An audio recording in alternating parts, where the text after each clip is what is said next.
Hi. The video you're about to watch is all about the importance of seeing artwork in person. The footage was originally shot in February of 2020, just before the pandemic took hold here in the United States. I'm confident that soon the museums and the art galleries will reopen. In the meantime, we have never lived in a better time to explore new work digitally. Thanks to the internet, all of art history is at our fingertips. I've left you a couple of digital resources below, and I hope that when the museums and galleries do reopen, you'll consider going out and taking a look at some of this wonderful artwork in person. In today's digital age, with millions of images at our fingertips, why do we still need to go to museums? Why do we still need to see artwork in person? Well, because of painters like Clyfford Still, that's why. Hi, my name is John Swinsinski. I'm an artist living and working in New Orleans, Louisiana. I'm constantly trying to learn more and more about the artists that came before me and about the artists of today that share similar ideas about what makes art great. If you're new to my channel, please take a second and hit that subscribe button and make sure you request to be notified when new content comes out. And now, I hope you'll spend a few minutes with me while we look at one of my favorite influences, the great American painter and first-generation abstract expressionist, Clyfford Still.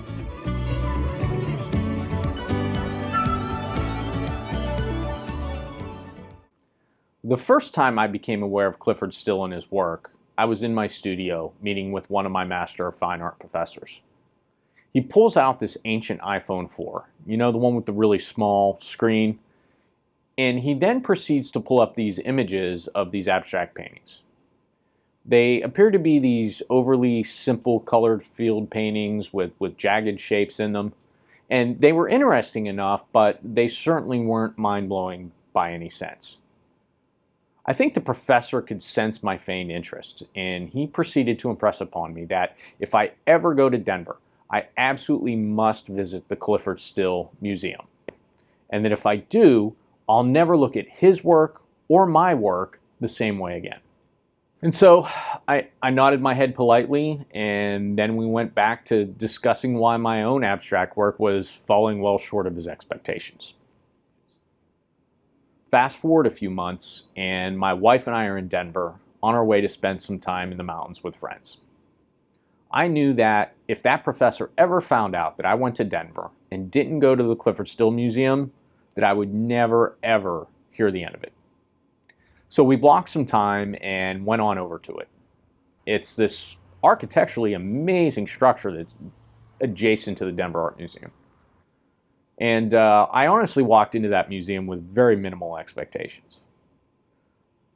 And I can honestly say that when I walked out of it, I felt like my own artwork was going to be changed forever. Clyfford Still was born in 1904 and he died in 1980. He was part of the first generation of abstract expressionists. Abstract expressionism is an art movement that took hold in America following World War II. It's known by its use of abstract forms and expressive brushwork and monumental scale. And instead of focusing on traditional subject matter like portraits and landscapes, these abstract expressionist painters tried to interpret the human condition. And often their work revolved around themes like creation, life, struggles, and ultimately death. Other famous abstract expressionists included Mark Rothko, Barnett Newman, Jackson Pollock, and Franz Kline. I'm not going to go down the rabbit hole of discussing Clyfford Still's artistic persona. He is well known for the eccentric way in which he shunned the mainstream art world and, for the most part, hid his work from public view. Even more controversial is the fact that upon his death, the only way his work would ever be able to see the light of day would be in its own personal freestanding museum, dedicated entirely to the collection of 800 paintings left in his estate. You know, that comes across as pretty arrogant, if you ask me. But his artistic personality aside, it's my opinion that these paintings, they wholeheartedly deserve their own museum. I think there are three main reasons why Clyfford Still's work leaves such an impression on me. The first reason has to be their massive scale. As you enter the main gallery spaces, you are suddenly confronted by some of the largest canvases you have ever seen.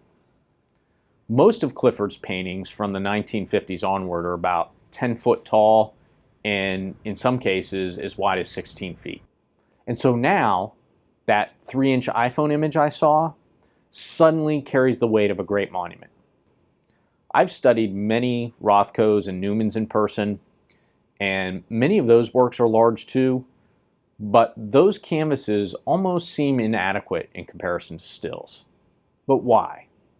Why does the fact that these paintings are so large make such an important difference?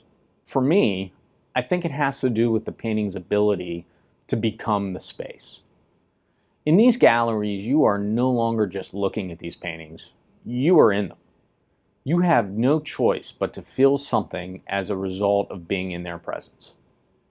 They have the ability to remove whatever is going on inside your head and suddenly and simultaneously dominate your entire conscious and your subconscious. It's like standing in front of the Grand Canyon for the first time. You can't get away from it.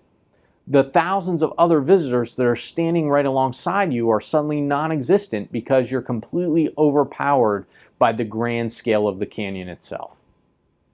In the case of Clyfford Still's paintings, the fact that the entirety of the museum is dedicated to this kind of viewing experience is what makes the whole thing unbelievably unique. It's not one or two epic-sized paintings, it's gallery after gallery of them. It's like Disneyland for abstract expressionists. These thoughts about scale have bled over into my own work. I recently completed my largest painting to date, and in comparison to Still's paintings, it sits at a paltry 82 by 75 inches. And my goal with it was to bring a person directly into the space that the canvas creates. I wanted the viewer to be unable to escape the overwhelming energy that is created by these transparent glazes of golden yellow. For artists, scale and size of the canvas is just another tool in how we shape a response to something we create. It's as valuable as the colors we choose or the types of marks that we put on the canvas. And while I might not have the resources to make all of my paintings the size of Clyfford Still's, I can tell you that going forward, scale will definitely be an important part of my work. One of the other aspects of Clyfford Still's work that I find remarkable is something that once again just isn't apparent unless you see the paintings in person. And that aspect has to do with the texture and the surfaces of the paintings themselves. I'm a texture junkie. I go to great lengths in my own work to create both physical and implied texture. But still, he took a much simpler approach than I use. He painted primarily with palette knives and trowels. And unlike my own surfaces, which rely on layer upon layer of paint, Clyfford's paintings appear as though the paint is applied once and then left alone. There is an absolute confidence to how he builds these surfaces. He uses the heavy body of the paint almost sculpturally to create these textural marks that tell a story. There's no blending, there's not multiple colors mixed together. It usually is just a single solid color or just slight shifts in color, and they're applied almost methodically. Some parts of the surfaces are smooth and others contain heavy texture. But each time he lays some of that paint down, the gesture that he uses creates a type of tension which the viewer is able to react to. It's also clear that he's not using the same stroke over and over. You can tell by studying the individual patches or trowel marks that he's constantly approaching the surface from different directions. Sometimes he's real heavy-handed, and other marks appear to have a light touch, and you can definitely tell when they're hurried as well as when they're calm.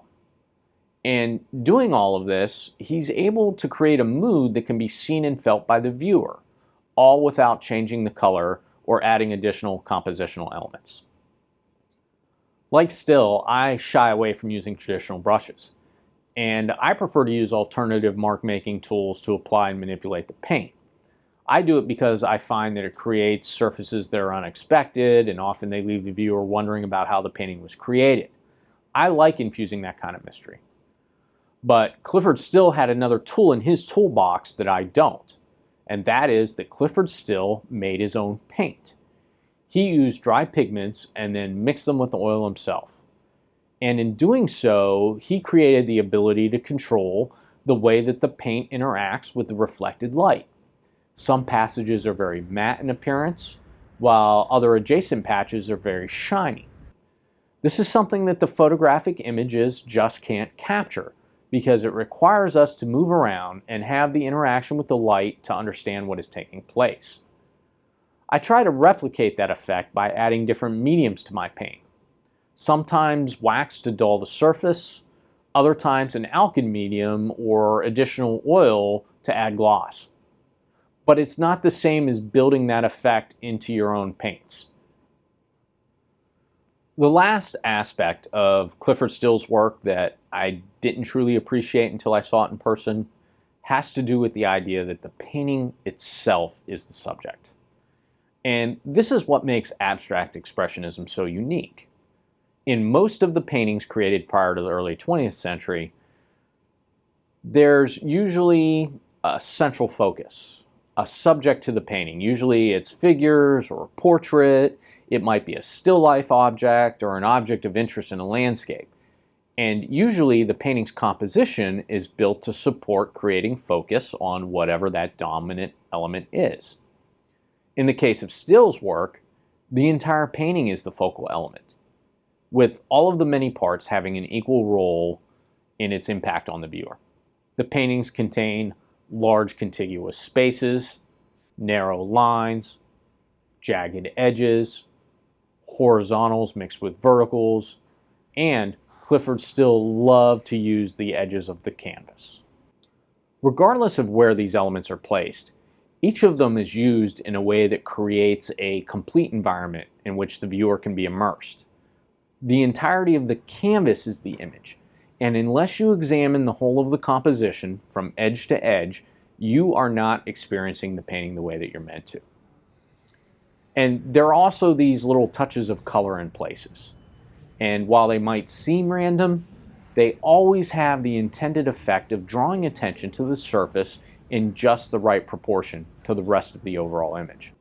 There's also one other aspect of the composition that you're probably not going to notice until you look really close, and that has to do with how intentional Still's compositions are.